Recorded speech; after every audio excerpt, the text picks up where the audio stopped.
আল্লাহ রাসূল সাল্লাল্লাহু আলাইহি ওয়াসাল্লাম যখন খানায় কাবার অদূরে বসে যখন কোরআন তেলাওয়াত করতেন, মুশরিক নেতারাও কিন্তু সেখানে থাকতো।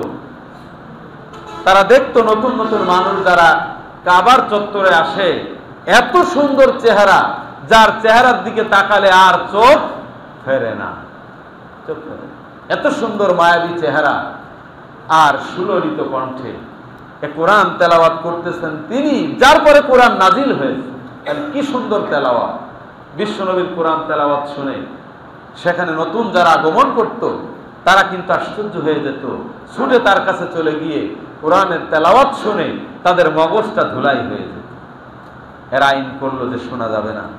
বিশ্বনবী যখন রাতের আধারে নিজের বাড়িতে বসে কোরআন তেলাওয়াত করতেন, তখন এই আবু জেহেল, আবু লাহাবরা চিন্তা করলো যে আমরা আইন করেছি মুহাম্মাদের তেলাওয়াত করা কোরআন শোনা যাবে না, কিন্তু ওই তেলাওয়াতের মধ্যে, ওই কোরআনের আয়াতের মধ্যে এমন একটা আকর্ষণ ছিল, তারা রাতের আধারে চিন্তা করত আমরা আইন করেছি মানুষ তো যাবে না রাতের আধারে, তাহলে আমি একটু যাই মুহাম্মদ সাল্লাল্লাহু আলাইহি ওয়াসাল্লামের বাড়ির পাশে গিয়ে কোরআনের তেলাওয়াত শুনে আসি।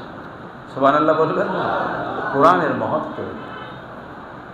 এখন ভোর হওয়ার আগেই তারা সেখান থেকে বিদায় নিবে, কিন্তু কখন ভোর হয় এটা তো তাদের হিসাব থাকে না।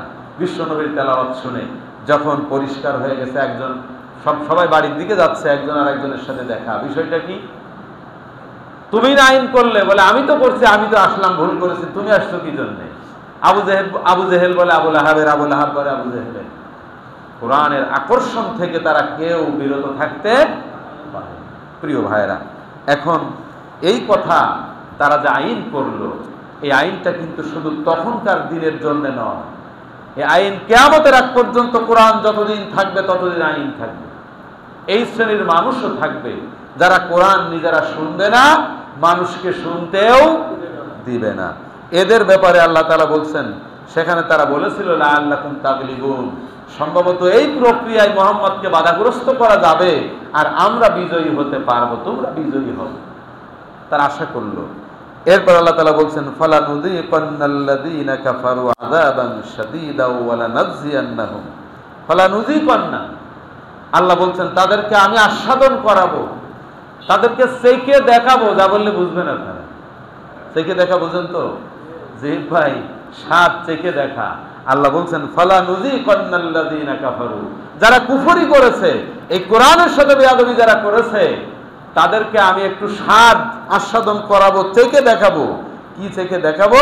আযাবান শাদীদা, কঠিন শাস্তি, কঠিন আযাব। কার কথা এটা? আল্লাহর কথা।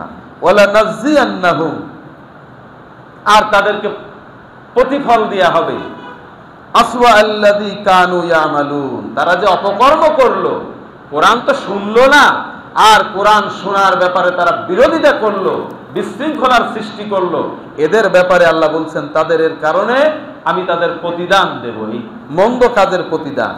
কি সেটা? যালিকা জাযাউ আদাইল্লাহিন নার, যালিকা জাযাউ আদাইল্লাহ।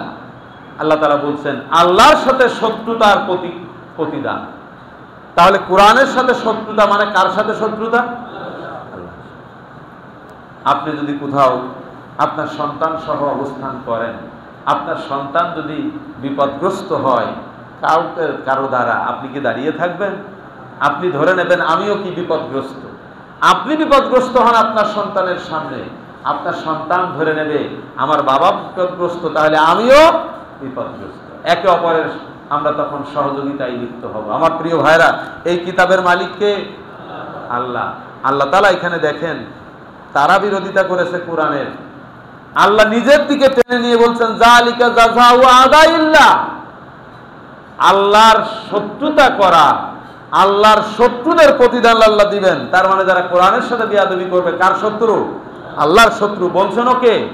আল্লাহ বলে দিচ্ছেন লাহুম ফিহা দারুল খুলদ, ও আদাইন ইল্লাহিন নার, সে প্রতিদান হবে দোজখ। সে প্রতিদান কি? এরপর আল্লাহ বলছেন লাহুম ফিহা দারুল খুলদ, এই যে দোজখের কথা আল্লাহ বললেন, বলছেন সেখানে তারা চিরদিন থাকবে। একবার ঢুকবো আর বেরিয়ে আসবো, বিষয়টা এরকম না। মামা বাড়ির আবদার চলবে না, একবার যদি ঢোকে চিরদিন সেখানে থাকবে।